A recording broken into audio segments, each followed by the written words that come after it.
Hello, welcome back to our IT Lendy Nugget course.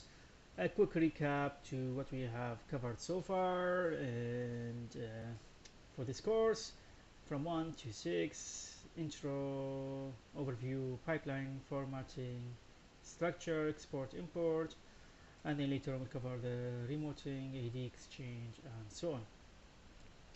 We spoke on this module around data structure, collection of arrays, jagged arrays or multi-dimensional, and then array list.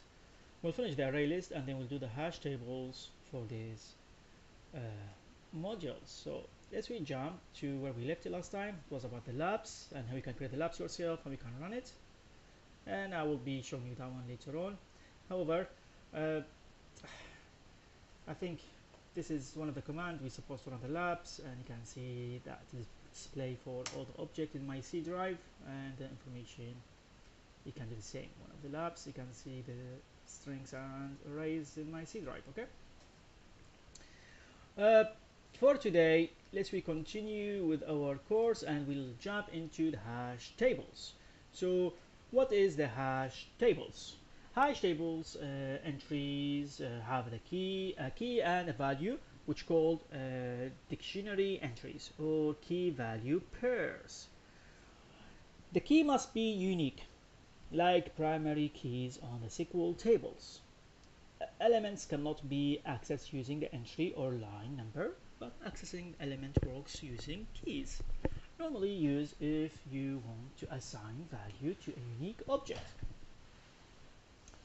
I mean, let's explain this is more for you rather than these bullet points. Hopefully you can understand it more. We mentioned hash tables, which also known as a dictionary object or associative arrays. So this is another name, either dictionary object or associative names, or sorry, associative arrays. And they are basically what? They are data structures which can be used for storing name value pairs when the name of an item is submitted. We're talking about PowerShell, yeah? Within PowerShell itself. The associated value is returned. The underlying object for PowerShell hash table within .NET type will be system.collection.has table, not hash, has, sorry, the name of the DLL file, yeah? This type has a number of properties and methods to assist in accessing and manipulating data contained within the hash table itself. Where, as a basic array, we have the integer indexed. So associative arrays are indexed by name. Each name is associated with a value. An empty associative array is specified as at, then we open to bracket. This is the associative array. And the index are key that must be unique. Same thing like SQL we said earlier. Instead of using unique integer, unique name are being used. Each value of an associative array consists of a key and a value separated by an equal sign. Repeat this part for us just to understand it. This is a bit different. Each value of an associative array consists of what? Of a key and a value separated by an equal sign. If the name of a key include space, the name must be quoted, so we got quotation. If the value is not a numeric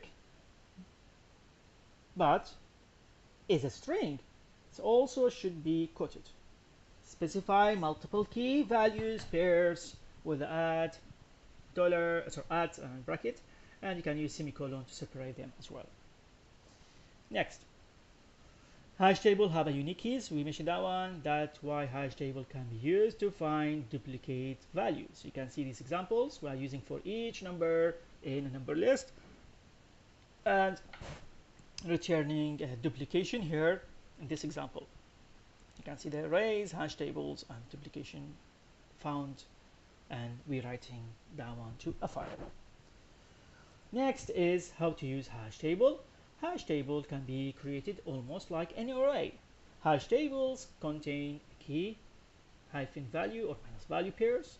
Items cannot be accessed by index, and you can see that basic example. Yeah, I mean the sample getting created, or the sample creating the hash table, which describes certain species. Each properties it has one element for the hash table, so the concepts only work for one species. The key only be defined. You can see the very basic example how the hash table works. In fact, a pretty bad one. That one managed like data bench of species. Next, I mean I will be uploading some PowerShell like that one here, and we can use it to. Then this is using the hash table. Again, adding an element requires key and value, and accessing the element does not work only with a key, but hash table is not ordered. And again, it's another basic examples where you can use the hash table. I will be uploading this so you can utilize it.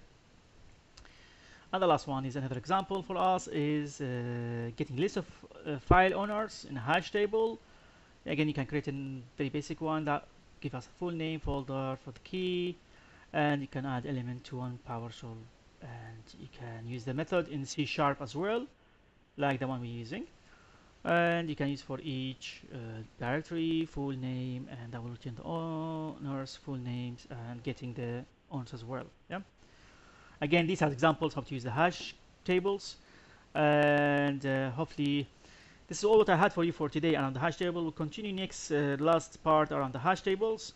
I give you more examples and explain and how they work, and hopefully you have learned something useful, and I shall see you at the last part of module 6. Thank you very much for watching.